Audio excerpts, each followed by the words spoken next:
समय देते हैं और खास करके विपक्ष को तो आप ज्यादा अवसर भी देते हैं, ऐसा नहीं है। अमित जी, आपके शो की शुरुआत किससे होती है? आपके विश्लेषण से, means you are committed to the facts.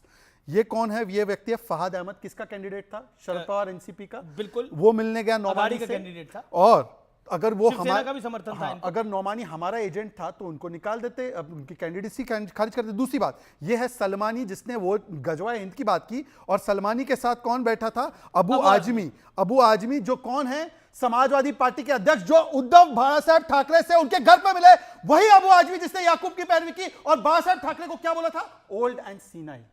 और अंजुम जी सॉरी, क्या नाम है इनका?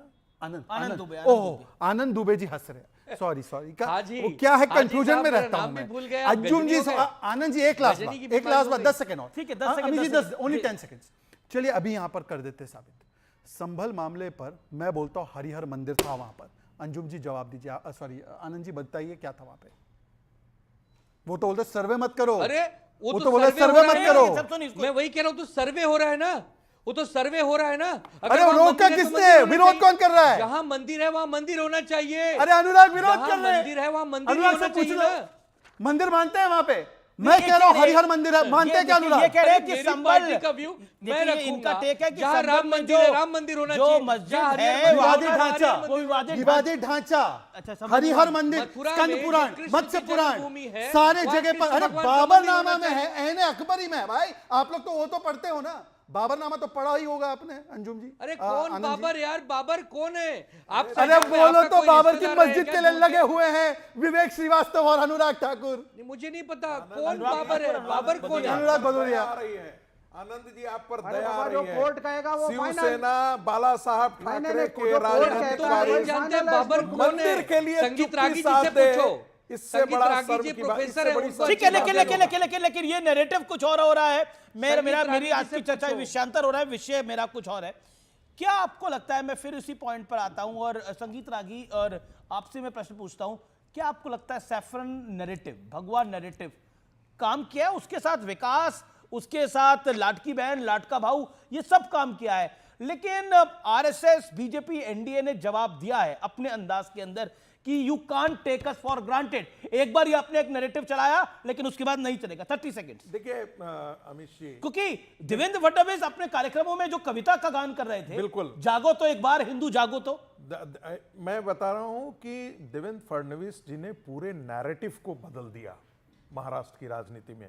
और जो महामंत्र जो निकल करके आया कि बटोगे तो कटोगे, ये एक महामंत्र मिल गया है भारतीय जनता पार्टी के लिए। और मैं फिर कहता हूं, भारतीय जनता पार्टी जीत करके जो है आने के बाद जब हिंदुत्व से थोड़ा सा हटती है तो उसका जो कोर वोटर है वो बहुत नाराज होता है।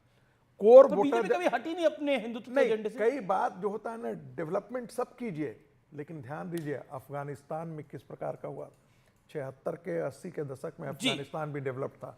यदि तालिबानी मानसिकता ओवरटेक कर ले राजनीति को, जिस प्रकार से राहुल गांधी और विपक्ष ने तालिबानी मानसिकता को पैदा करके और उसको खड़ा पोषण किया, वो खतरनाक था। और मुझे लगता है कि देश की आम हिंदू ने इस खतरे को लेकिन विपक्ष के किसी नेता का नहीं जाना, ये अपने आप में आप बार बार, मैं बाकी मुद्दों पर बाद में आऊंगा, लेकिन अनुराग भदौरिया बार बार लोकतंत्र की बात करते हैं। You talk about democracy.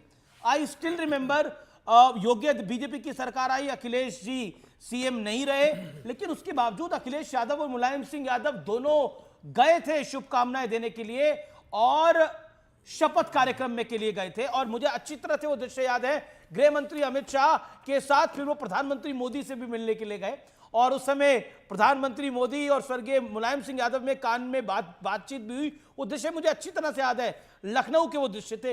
लेकिन आज विपक्ष का कोई नेता नहीं पहुंचा, जबकि 2019 के अंदर उद्धव ठाकरे ने बीजेपी को छोड़ा था।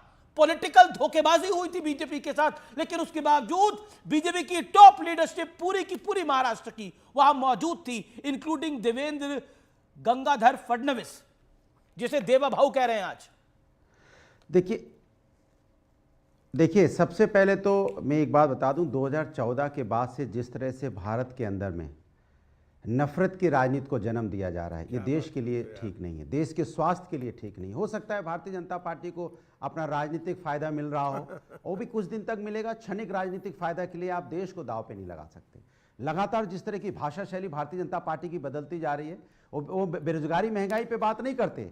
वो किस तरह की बातें कर रहे हैं, कभी डीएनए, कभी धर्म की राजनीति। नहीं, मेरा ये प्रश्न है कि ये शपथ ग्रहण से नफरत क्यों थी? जवाब पे आप तो दिक्कत ये है कि शपथ आपके ग्रहण से पेट में नफरत क्यों इतना थी? दर्द होता है, इतना दर्द होता है कि आप मुझे दर्द नहीं हो रहा, मैं सवाल पूछ रहा हूं आपसे। रहिए भाई, विपक्ष को लेके आप इतने परेशान क्यों रहते हैं? अभी मैं बोलना शुरू नहीं करते, आप चिल्लाना शुरू करते हैं। इतनी पैरवी मत कीजिए कि साफ साफ दिखने लग जाए। अभी तो मैं बोलना ही शुरू किया। एक सेकंड अनुराग भदौरिया, मैं आपसे प्रश्न पूछ रहा हूं, प्रश्न का जवाब ले रहा हूं। मैं आपसे सवाल पूछ रहा हूं और आपको सवाल अगर पैरवी लग रहा है तो ये आपकी दिक्कत है। अगर आपको ईवीएम खराब लग रही है तो ये आपकी दिक्कत है। आप लोकतंत्र की दुहाई देते हैं और एक पत्रकार के सवाल पूछने के ऊपर आपको पीड़ा होती है। मैं पूछ रहा हूं ये कौन सा लोकतंत्र था? ये कौन सा लोकतंत्र था कि विपक्ष का कोई भी नेता नहीं पहुंचा आज वहां पर महायुति के शपथ ग्रहण के अंदर? ये कौन सा लोकतंत्र था? तकलीफ होती होगी। जवाब दीजिए। चिल्लाना शुरू कर देते हैं, चिल्लाना शुरू कर देते हैं। बोलना है तो मत बुलवाइए, बोल दीजिए चुप बैठे। ठीक है, आपको नहीं बोलना, ये आपकी कॉल है। क्या दिक्कत है? Your time is over. अगर आपको नहीं बोलना तो टाइम तो ओवर होगी, हटा दीजिए ना, हटा दीजिए। बोले विपक्ष क्यों आता है बोलने के ठीक लिए? है, आप हट जाइए, आपको हटना तो हट जाइए। ये आपकी कॉल है, ये आपकी कॉल है, आपकी कॉल है। आपको हटना तो हट जाइए। मेरी क्या कॉल है? लेकिन इस तरह की अनर्गल बातें मत करिए मेरे कार्यक्रम के अंदर। ऑडियो डाउन करिए इनका।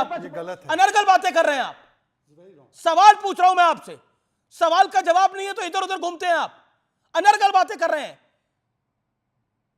आपको मौका दिया और मैंने आपसे प्रश्न पूछा कि वहां पे विपक्ष का कोई नेता नहीं पहुंचा, आप फिर वो ए फॉर एप्पल लेकर बैठ गए।